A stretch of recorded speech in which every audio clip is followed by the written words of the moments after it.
ఉండండి, ఒకే క్షణం ఆగండి. నా శివయ్యని అడిగి చెప్తాను. అయ్యా శివయ్యా, ఆనతివ్వవయ్యా. వీరన్న సొమ్ము ఎక్కడుందో చెప్పవయ్యా, చెప్పు. ఓ అర్థమైంది అర్థమైంది. ఇటా ఇటా, మళ్ళీ ఇటెళ్ళి ఇటు రావన్నా. అలాగే స్వామి, అలాగే. వీరయ్యా వినవయ్యా.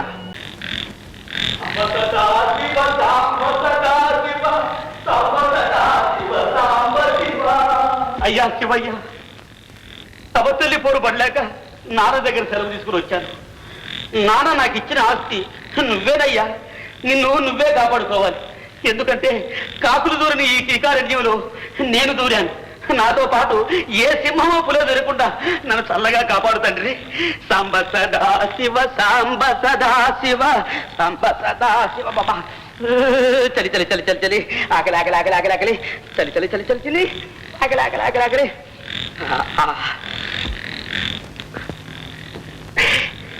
శివయ్యా, ముందు నువ్వు ఆరగించవయ్యా.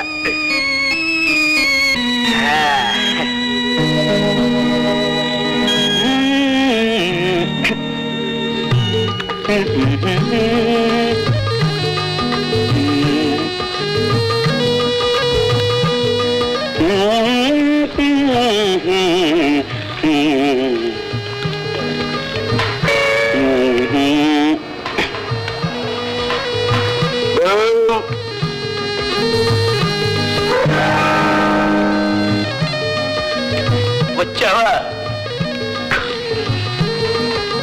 నాగరాజా? అర్ధరాత్రి అప్పుడు ఇలా వచ్చేవయ్యా. ముంగిసి చూస్తే నేను మింగదు. పోయా పో. సంబా సంబా సంబ సదా శివ, సాంబ సదా శివ, సాంబ సదా శివ, సాంబ శివ, సాంబ సదా శివ, సాంబ సదా శివ, సాంబ సదా శివ, సాంబ శివ. అమ్మా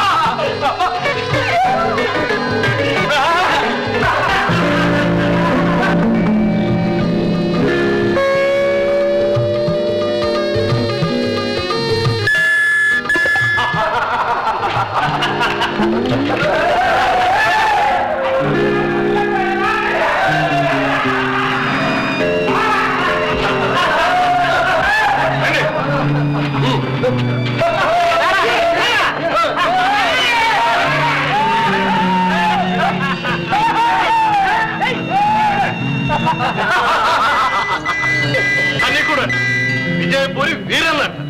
రేపటి నుండి వాడు అడుక్కు తింటారు. అవును కదా, ఏమీ లేకుండా తోసుకున్నాం. పాపం పాపం అనుకుంటే మనం ఈ పని చేయలేవురా. తెల్లారేలోగా మణిపురి మాండ్యాలు దోచుకోవాలి.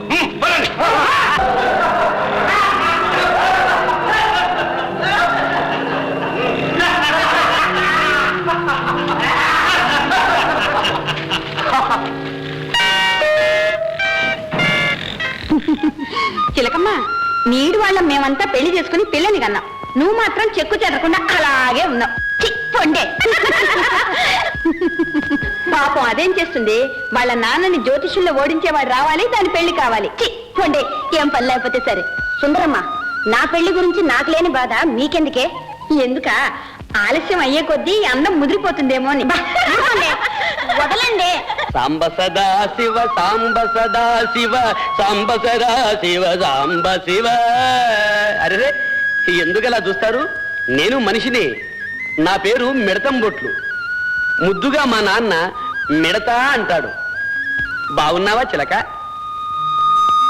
దాని పేరు నీకెలా తెలుసు? పేరేమిటి సుందరమ్మా? ఈ చిన్నదాని కథంతా నాకు తెలుసు. ఉండండి. అయ్యా శివయ్యా, ఆనతివ్వయ్యా. ఓ అలాగా, అర్థమైంది అర్థమైంది. చెబుతాను వినండి. ఈమె తండ్రి త్వరలోనే ఒక జ్యోతిష్యుడి చేతిలో ఓడిపోతాడు. ఈ చిలకకు ఒక గోరువంకతో కళ్యాణం అవుతుంది. వెంటనే ఒక ఉడత పిల్ల పుడుతుంది. ఏ చిలక? చిలక మొలక అన్నావంటే నీ పిల్ల పుడుతుంది. అమ్మ బాబోయ్, క్షమించండి. నాకు మీ నాన్నను ఓడించాలని సరదాగా ఉంది. అది నీ తరం కాదు. పరమేశ్వర శాస్త్రి గారంటే చెట్టు కింద జ్యోతిష్కులు అనుకున్నావా? రాజస్థానంలో ముఖ్యులు. నీలాంటి వారు చాలా మంది వచ్చారు. నువ్వైతే అంత దూరం వెళ్ళక్కర్లే, ఇక్కడి నుంచే దయచేయి. పదండి పోదాం. చిలకమ్మ మనసు ఎక్కడో ఉందరా? ఎక్కడో లేదు, ఇక్కడే ఉంది. మరి చేతిలో బిందెక్కడే? ఇదిగో. అయ్యో అంతేనా? వీరన్నా, నీ నక్షత్రం ఏమిటన్నావు? అనురాధ. అనురాధ. అందుకే ఈ దొంగల బాధ. అనురాధ నక్షత్రంలో పుట్టిన నీకు నిన్న రాత్రితో ఆ అనుభవం తీరిపోయింది. నీ జాతక ప్రకారం ఇవాటి నుంచి అడుక్కు తినాల్సిన యోగం ఉంది. మనం ఏం చేస్తాం? చందాలేసి బొచ్చుకొనిద్దామా? అప్రాచురా, ఈ మహద్భాగ్యానికి చందాలు ఎందుకురా? మనమేమో వచ్చి దానం చేద్దాం. అలాగే. శుభాష శీఘ్రం ప్రారంభించు. అయ్యో, అంతేనా బాబు? మీరు చెప్పలేదా? నేను కాదు కదా, ఆ భగవంతుడు కూడా ఏమీ చెప్పలేను నాయన. నేను చెబుతాను. జాతక ప్రశ్న నేను చెబుతాను. ఈ మిడతం బొట్లు వాక్కు పొల్లు పోదు పోదు పోదు. అమ్మా అమ్మా, నేను చెప్పానే ఆ అబ్బాయి. వీరయ్య గారు, మీరేం బాధపడకండి. మీ సొమ్ము దొంగలు ఎక్కడ దాచిపెట్టింది నేను చెబుతాను. ఎవడ్రా నువ్వు? జ్యోతిష్ శాస్త్ర చక్రవర్తి ఈ పరమేశ్వర శాస్త్రి చెప్పలేనిది నువ్వు చెప్పగలవా? నీ తరం కాదు. నా తరం అవుతుంది. నీ తరం కాదు. నా తరం అవుతుంది. చెప్పనివ్వండి. ఎప్పుడులో ఎప్పుడు ఉందో చెప్పురాయన. అలాగే నాయన, ఉండండి, ఒకే క్షణం ఆగండి. నా శివయ్యని అడిగి చెప్తాను. అయ్యా శివయ్య, ఆనతి బావయ్యా, వీరన్న సొమ్ము ఎక్కడుందో చెప్పవయ్యా, చెప్పు. ఆహా, ఓ అర్థమైంది అర్థమైంది. ఇటా ఇటా, మళ్ళీ ఇటెళ్ళి ఇటురావన్నా. అలాగే స్వామి, అలాగే. వీరయ్యా వినవయ్యా, ఈ ఊరికి ఉత్తరాన ఆమడ దూరంలో శివాలయం ఉంది.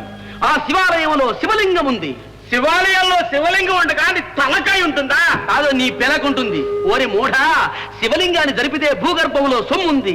వీరన్న సొమ్మే కాదు, పోయిన సొమ్మంతా దొరుకుతుంది. వెళ్ళి తెచ్చుకోండి. ఈ మిడతం బొట్లు వాక్కు పొల్లు పోదు పోదు పోదు. అసంభవం. వీడిదంతా బూటకం. వీడి మాటలు నమ్మకండి. నమ్మితే జ్యోతిష్ శాస్త్రాన్ని అవమానించినట్టు. అలా అనకండి బాబు, మీరెవరో ఉపాసకుల్లా ఉన్నారు. ఆ శివయ్య కరుణ లేకపోతే అంత నమ్మకంగా చెప్పగలరా? వెళ్ళి చూస్తాం. దొరికితే దొరుకుతుంది, లేకపోతే లేదు. అలా వీలేదు. వీడు చెప్పినట్లు దొరక్కపోతే నున్నగా గుండు కీయించి గాడిద మీద ఊరేగించాల్సి వస్తుంది. ఓహో, అలాగా. మరి దొరికితేను సదరు గుండు మా గురువు గారు గీయించుకొని సదరు గాడిద మీద ఊరేగుతారు. మేము కూడా పెడతాం. అదే మాకు కావాలి. ఈ పందానికి నేను ఒప్పుకుంటున్నాను. అయ్యా వీరయ్య, నేను చెప్పిన విధంగా వెళ్ళి సొమ్ములు తెచ్చుకో పో. అలాగే బాబు. పదండి వెళ్దాం. నాయనా, ఎవరు నువ్వు? ఏ ఊరు? నా పేరు మిడతం బొట్లవా. మాది మునిపల్లె. అమ్మ లేదు, నాన్న ఉన్నా లేనట్లే. కానివ్వా, నాకేం భయం లేదు. ఈ ప్రపంచంలో ఉన్న వాళ్ళంతా నా వాళ్లే. అయ్యో నాయనా, మొహం అంతా నీరసంగా ఉంది. భోజనం చేయలేదా? చేశానవ్వా, 10 రోజులైంది. ఇన్నాళ్ళు నీడ కోసం వెతుకుతూ నీళ్లు తాగుతూ బతుకుతున్నాను, దూడలాగా. నాయనా, నిన్ను చూస్తే నాకు ఎంతో జాలేస్తోందిరా. రారా, ఈ ఇల్లు నాదే. నాకు కూడా ఎవరూ లేరు. ఇదిగో చూడు, బాగా పప్పు, నెయ్యి, గోంగూర పచ్చడి ఇవన్నీ వేసి కలిపి బాగా ఇంతంత ముద్దలు పెడతాను. కడుపు నిండా తిని కంటి నిండా నిద్రపోదుగా. అమ్మాయి బతికాను, లేకపోతే చచ్చిపోయి ఉండేవాడిని. రారా. కానీ అవ్వా, నా దగ్గర అవే అక్కర్లేదు. ఇదిగో నీతో ఈ పేదరాశి పెద్దమ్మ కొడుకులు లేని కొరత తీర్చుకుంటుందిరా. రారా. ఆశ్చర్యంగా ఉంది, ఇంత మంచి మనిషిని ఇన్నాళ్ళు ఎలా బతికించాడబ్బా శివయ్య. రారా నాయనా. భగవంతుని దయ వల్ల నా సొమ్మంతా దొరికింది. ఆ మిడతం భట్టు గారు చెప్పిన జ్యోతిషం అక్షరాలే నిజమైంది. సొమ్ము సొమ్ము. అబ్బా అబ్బా, వీళ్ళ సొమ్మంతా దొరికిందట. నేను చెప్పిన జ్యోతిష్యం నిజమైంది. మా నాయనే మాపాలే. అయ్యా మిడతం భట్టు గారు, మీరు సామాన్యులు కాదు, మహానుభావు. నా పాలిట దైవంలా వచ్చి నాకు ముష్టియోగం తప్పించారు. అయ్యా, ఇదంతా శివయ్య దయ. కానుకలు తీసుకోండి. వద్దమ్మా వద్దు, నేనంత గొప్ప పని ఏమీ చేయలేదు. అలా అనకండి, సంతోషంగా ఇస్తున్నాం, తీసుకోండి. అయ్యా, దీనివల్ల మనిద్దరం సంతోషంగా ఉంటాం గాని దీన్ని చూసి ఏడ్చేవాళ్ళు కొందరు ఉంటారు. ఈ ధనంతో పేదలకు అన్నదానం చేయండి. దానితో వాళ్లే కాదు, భగవంతుడు కూడా సంతోషిస్తాడు. అలాగే సార్. ముందు ఈ కానుకలు స్వీకరించండి. వద్దండి. స్వీకరించండి. వద్దండి. స్వీకరించండి. తీసుకో నాయనా. మా అవ్వ చెప్తుంది కాబట్టి తీసుకుంటున్నానండి. అవి కూడా ఇవ్వండి. అవ్వా తీసుకోవా, ఇదంతా నీకే అవ్వా. తెలుగు ఎక్కువ